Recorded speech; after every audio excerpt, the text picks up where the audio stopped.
Well, I was listening to a podcast, and every once in a while, someone will say something, and my first thought is, "What would Lonzo think?" So I always jot it down. And this was one of them. A couple of weeks ago, someone made a statement, and I'm just going to read it pretty much verbatim, and I want you to know. I would love your thoughts. He said, "In the past 10 years, hip hop has done more harm to Black people than racism in the past 10 years." Talk to me.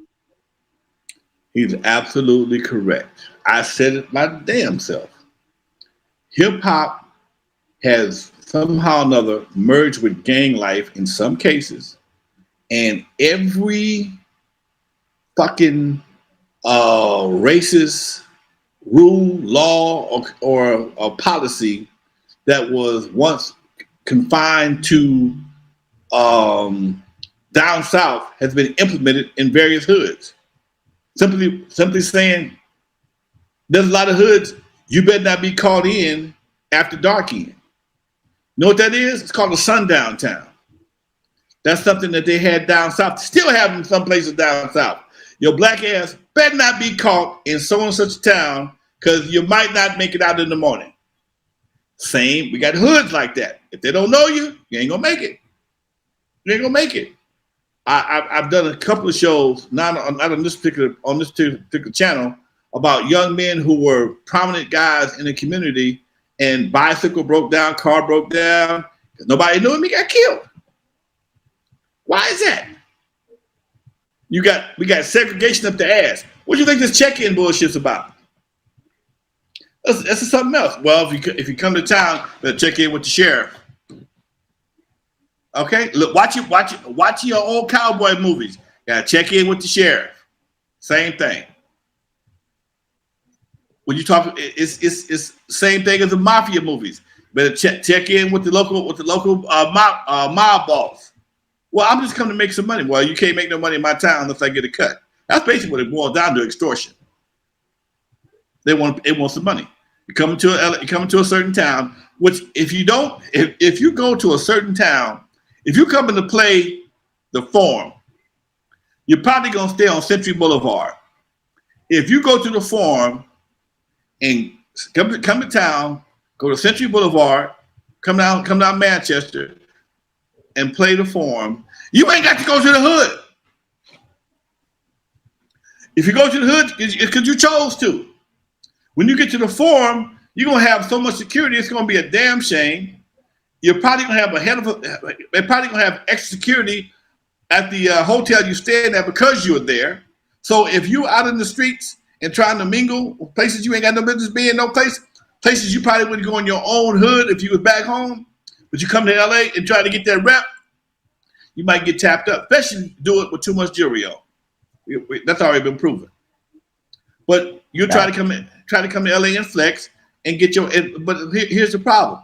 If you take your ass to Oakland and try to flex, you're gonna get caught up. Take your ass to Atlanta, try to flex, you're gonna get caught up. Take your ass regular with, hey man, I'm just hitting, I'm at Roscoe Chicken and Waffle, getting me something to eat. I ain't on that bullshit. And again, when you in the studio, what are you representing? You on that bullshit in the studio? When you come to LA, people are gonna check your ass. I remember talking to Chill and 8, how when they would go to different towns, they would get tested because they talk to gang and shit on record. If you all about making people have a good time and party, ain't nobody come fucking with you. They might want to get a picture or a dance or a kiss. Shit, that's all I ever had to give somebody was a kiss. That's the most violent thing I give a woman in my life, was a kiss on the road. And a few other things we ain't gonna talk about here in front of the camera. But other than that, come on, dude. Hey. Yeah, one-on-one says Jerry West got robbed in the Forum parking lot for his championship rings. Yeah, they've laid Shaq down.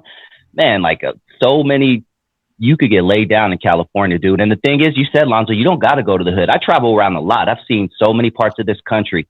And unless I know someone personally, I'm not going to the hood. I'm going to this personal app that shows you the places not to take your ass to. And I'm staying far away from those motherfucking places. I'm staying downtown. I'm staying other places, man. I have nothing to prove by, let me go to the hood and go to this fish market and blend with the locals. Nah.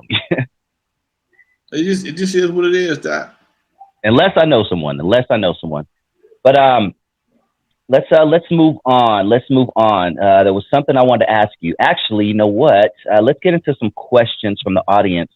But before we do, I have a question, because when you were on Gangster Chronicles, you shared a story on their show that I don't think you ever shared with us. I guess the best way to describe it is the $100,000 story where you were kicking your feet under the table. You and someone else were kicking your feet under the table over $100,000. Yeah. Okay, take us back to the beginning, because that's all I remember. And I think you even mentioned that you've never shared that. No, I haven't. When I dropped the Compton compilation, I got a call from a gentleman by the name of Toby Emmerich. Look his name up. He's a big wig. I think it's Warner Brothers right now. He's in the movies now. He called me up on a Friday afternoon. I'll never forget, long as I live. Me and my partner, Charles, we did the Compton compilation together. CMWs, Vanilla C, PG-13, a bunch of acts on there. He called us up. He says, hey, man, I like your album. I want to talk a deal. So we rolled him down to the meeting in the Beverly Hills Hotel. Never forget, long as I live, motherfucking pink-ass hotel tucked away in Beverly Hills. Get down there. We'd already made up our mind. Anything past $75,000, we out of here. We selling to some bitch, right? We'll cash everybody out, get our money, and keep on pushing.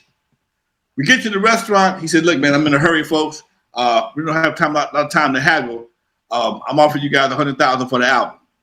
And me and my boy, we trying to keep a straight face. In the meantime, we kicks under the table like, nigga, you hear that shit? 100,000. And so we happy as fuck. Weekend, man, the weekend was lit. I don't even think I even touched my feet touched the ground all weekend, dude. He said, I'm gonna call you Monday morning and we'll get the paperwork started and we'll get this done. I gotta leave town. So expect a call from my office Monday morning. I get there first thing Monday morning, go to McDonald's, we at the West Coast on Western and 54th Street. They had a McDonald's on the corner back then. It's gone now. I go get me an Egg McMuffin and a hot chocolate, and I'm sitting at my desk at 8:30 in the morning. I don't want to miss shit. My partner had a dentist appointment, and he was coming in late. So I'm waiting.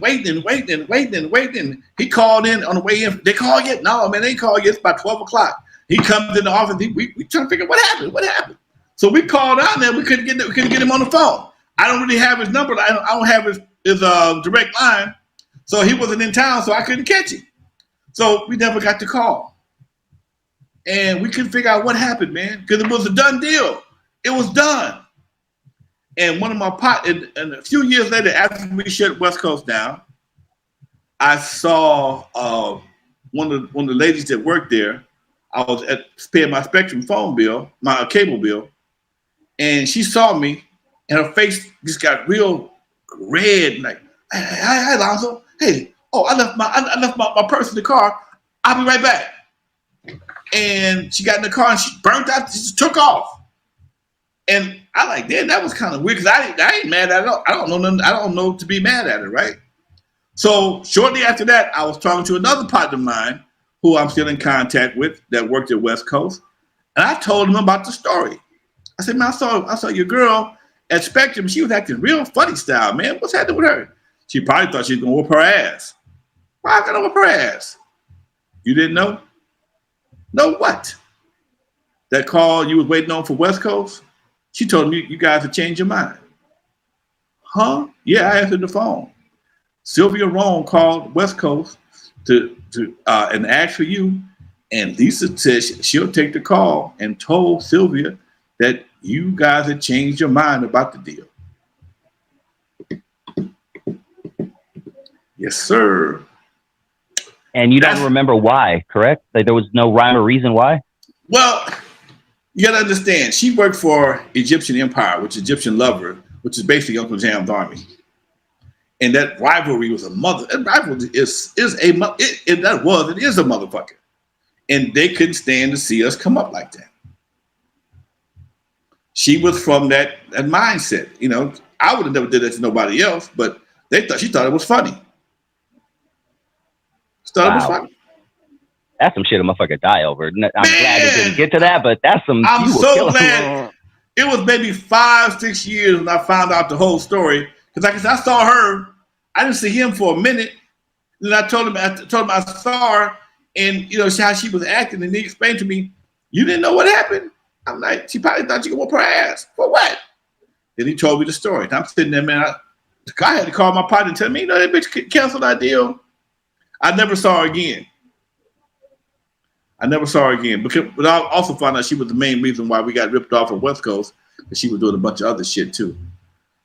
Damn, you seen it all, man. Damn, dude.